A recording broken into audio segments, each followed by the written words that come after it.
حضرت موسیٰ علیہ السلام فرعون کے محل میں۔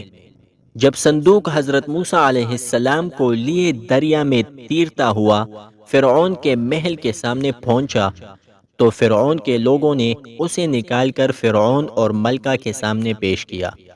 جیسے ہی صندوق کھولا گیا تو اندر ایک نہایت خوبصورت بچے کو دیکھا۔ اللہ تعالیٰ نے حضرت موسیٰ علیہ السلام کی محبت ملکہ آسیہ علیہ السلام کے دل میں ڈال دی۔ ملکہ آسیہ نے فرعون سے کہا کہ ہم اس کو اپنا بیٹا بنا لیتے ہیں۔ فرعون نے ملکہ کی بات مان لی۔ یوں فرعون حضرت موسیٰ علیہ السلام کو قتل کرنے سے باز رہا۔ حضرت موسیٰ علیہ السلام کو دودھ پلانے کے لیے کئی دائیوں کو بلایا گیا، لیکن حضرت موسیٰ علیہ السلام نے کسی بھی دائی کا دودھ نہیں پیا۔ آپ کی بہن جو یہ سب حال دیکھ رہی تھی، انہوں نے درخواست کی کہ میں ایک ایسی عورت کو جانتی ہوں کہ جو اس بچے کو دودھ پلا سکے گی۔